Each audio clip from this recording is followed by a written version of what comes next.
Amsterdam holds a special place in our hearts for one reason. No, not that. Or that. It's because it's the location of our first hands-on with Darksiders 2.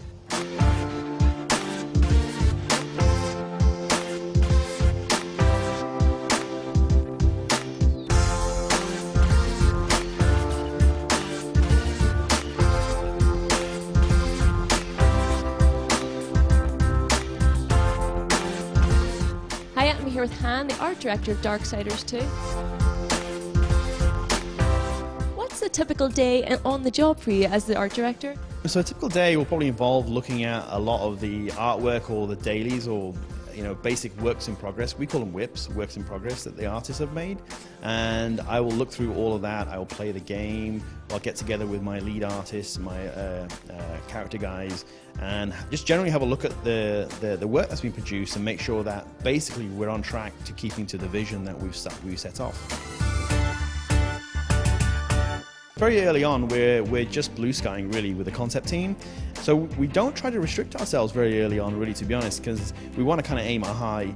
And then obviously, when we get involved with some of the game aspects, memory and what we're going to be able to do per dungeon and how much we're going to have loaded at a time, that's when we can start really kind of narrowing it down and seeing what we can actually achieve. The original game, it was very much set on Earth, but this one is, it's all blown wide open and you can pretty much do whatever you like. Darksiders 2 is going back to some of the stuff we really wanted to do on Darksiders 1, which was expand on the fantasy elements. And we're dealing here with like Joe Mad kind of fantasy characters. So even though it was a fantastic backdrop in Darksiders 1, having this realistic post-apocalyptic city, really we wanted to get back into like the hardcore fantasy dungeons and citadels and get to make these great characters in the kind of like the natural settings. So that's where Darksiders is expanding on the first one. It is like, a sequel in a sense. It's Darksiders 2, but it needs to be able to stand on its own 2 feet, and the fact that you have a different horseman gives you free reign, to create something completely different. Absolutely, yeah. I mean, from many aspects, including a continuation of the existing story. We're taking death and basically expanding upon what's happened since the events of Darksiders 1. And then, obviously we wanted to expand it into a bigger game with the looting and questing and everything as well. What was it like working with Joe Mad? Because obviously, if you don't know, he's a bit of a legendary marble artist. Yeah, he is actually quite the legend. It was a really pleasant surprise working with Joe because, you don't really know what to expect for someone who's that well known in circles. I'm a huge fan anyway. I'm like super uber fanboy. Meeting him, he's a really, really down to earth kind of character, and and I realized that despite the fact that you kind of see his artwork and he's kind of anime influenced, and obviously I think he's Joe Mad really, to be honest now. But there's a lot of deeper understanding of like visuals going on and actually game as well. Joe's actually pretty well versed in video games.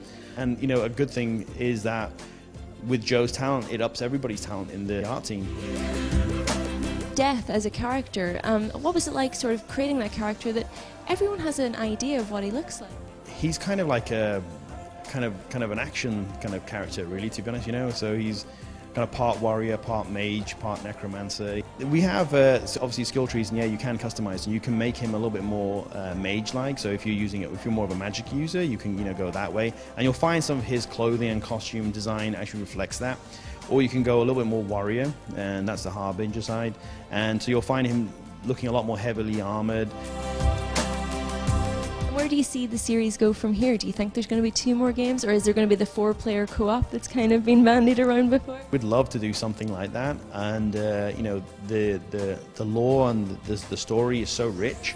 We could easily expand upon this. There's so much information, there's so much stuff on the cutting table right now. I can easily see this going into like several sequels and expanding beyond that. I mean, the whole universe is just massive. Well, thank you so much for talking to us. We can't wait. It was a really pleasure getting the hands on with the game.